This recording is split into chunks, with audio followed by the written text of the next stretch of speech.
Greetings. This is the fourth and final part of this four-part series I've been doing with Toy Ninjas, and I hope you enjoy this video. Alright. So we're gonna finish it off with we have three left. So it's land, sea, and air. Land, sea, and air. We'll start off with land. This is Wolf Fang. This is actually a great figure I was messing with him earlier. Just Really super- is. Yeah, I'm sure. So this is actually a wonderful figure. I actually messed with this, and I actually wanted this figure too, like this, alongside the other ones that you got. But All of them. yes, I want all of Matt's Transformers, but I'm broke, and also my mom would kill me if I did. Pixkid, why'd you get this? Because I wanted to. You know, this whole back piece comes off. There we go. I kind of wish he was in the show instead of some other figures or characters, probably.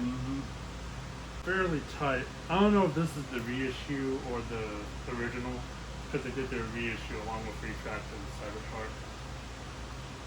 But I'm just scared with this keg. There we go. Ooh, this is. I had a hard time with this earlier too. Ooh. Okay. And just. There we go. I think This is why I let him do it. This is why you let me do it. Not just I'm a loyal customer, but I'm the Transformer expert.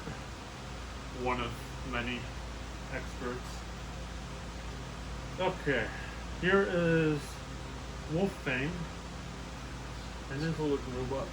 I like it. kind of has a samurai look. Yeah. Or a knight with that head. This is his mutant mask. Here it is, opened up with his giant chin.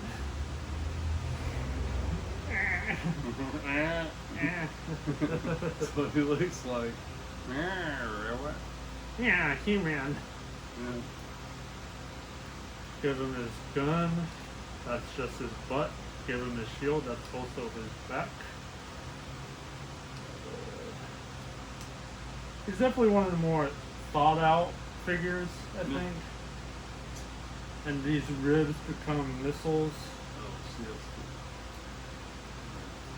that's the best stuff there, because I think likely to lose the missiles when you have a place to put them outside the gun. yeah. So if you have them, like same with Cybertruck with the torpedoes in the back. The weapon missile, like the missile storage out of all the figures throughout Beast Wars, looks like the best so far. Because I think Beast Wars, like as a whole, had like the best weapon storage for all the figures. Like especially Wolf Fang. I almost said Wire.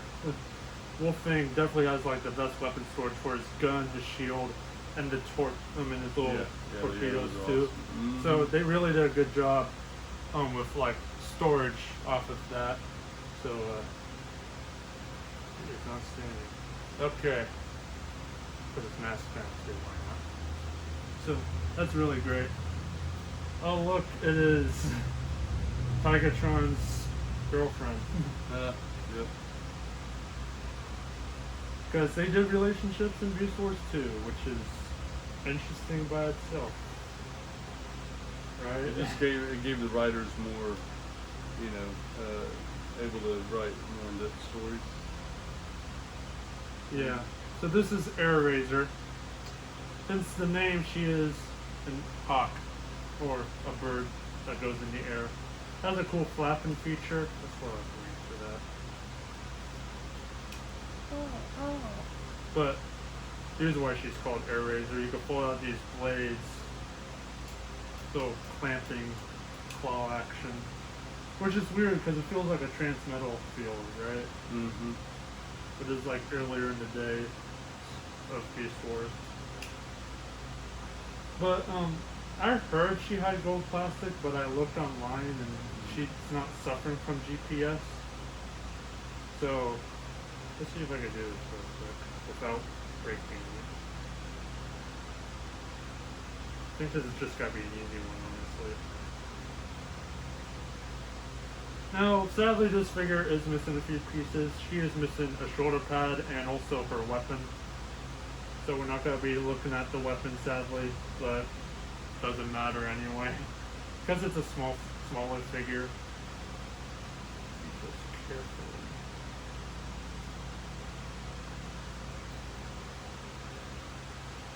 And there she is. It is interesting about this figure because it has a bit of a history. In Japan, it was a male. In America, it was a female. That's why this design looks like a male, almost. So, that is an interesting fact about AirRaiser, that they did a gender swap, or character swap, for the design, for the character. But overall, this is actually a great figure, and I'm surprised this does not suffer by GPS. Yeah, Because it looks like it almost, but it's brown. And I did compare it earlier, and it's not. I just heard from one reviewer, and apparently he liked. So let's put her next to her boyfriend, lover. And okay, what's the last one we're taking a look at? and the creature from the sea. So this is Snapper. He has his weapon out.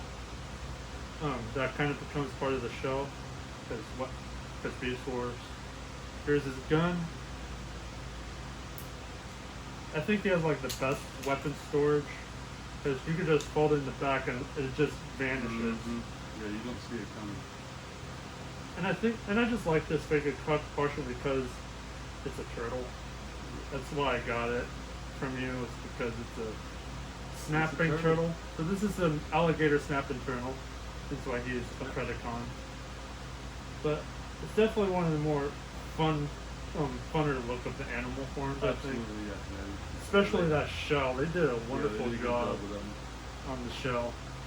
And not really else to say about it, really. Other than it's cool, simple, but it's a fun toy. Like, all of these are fun. Like, all of these figures are wonderful. Like basics to deluxes to transmetals, fusions, and even transmetal 2. Beast Wars definitely had a lot of great figures throughout the time that it was out, I think. And it's definitely better than today's standards, I think. Absolutely. Because, like, I think Beast Wars was definitely, like, the time when they, like, went full out gimmick heavy on a lot of figures. Either if it's, like, a curl up or just a quick transformation, to even just, I like... think it made a difference for how they made them Yeah. into the next wave of regular ones. Yeah, like, even the regular ones has, like, a gimmick as well.